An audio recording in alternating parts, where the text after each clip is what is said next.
Hello guys, നിങ്ങൾക്കൊന്നും എന്നെ അറിയാൻ യാതൊരു വഴിയില്ല. കാരണം ഞാൻ വല്ലപ്പോഴും മാത്രമേ വീഡിയോസ് ഇടാറുള്ളൂ. നേരത്തെ ഞാനൊരു ASMR ഒരു ന്യൂട്ടെല്ലയുടെ സ്ട്രോബെറിയുടെ വീഡിയോ ഇട്ടിട്ടുണ്ടായിരുന്നു. അതിനാണെങ്കിൽ ഇപ്പോൾ 1K വ്യൂസായി.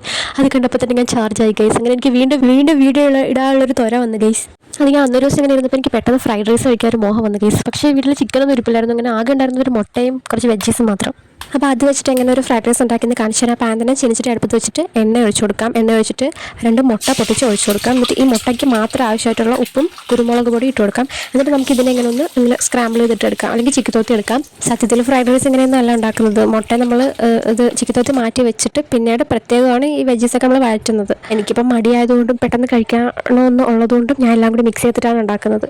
പിന്നെ നിങ്ങൾ ഈ അടുക്കളയുടെ ചുറ്റുപാടുകളൊന്നും അധികം വീക്ഷിക്കാൻ നിൽക്കേണ്ട ഗൈസ്. കാരണം ഞാനൊക്കെ അടുക്കള കയറുമ്പോൾ ഇങ്ങനെ സ്വാഭാവികമായിട്ടും വൃത്തികേടാവാറുണ്ട്.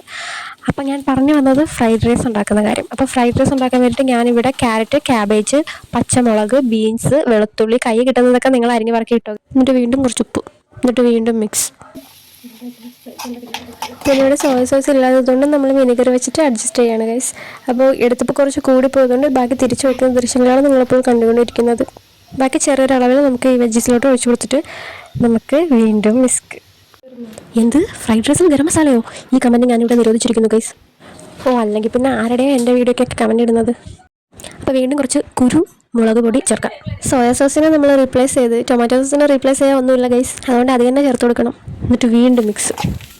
എന്നിട്ട് നമ്മളിവിടെ വെള്ളത്തിൽ വേവിച്ച ബസ്മതി റൈസ് ഇട്ട് കൊടുക്കാം. എന്നിട്ട് വീണ്ടും മിക്സ്. ഇതായിരിക്കും ഗൈസ് നമ്മുടെ അവസാനത്തെ മിക്സ്. സോറി ഗൈസ്, കുരുമുളക് പൊടി ഇട്ട് കൊടുത്തിട്ട് ഒന്നുകൂടി മിക്സ് ചെയ്യണം.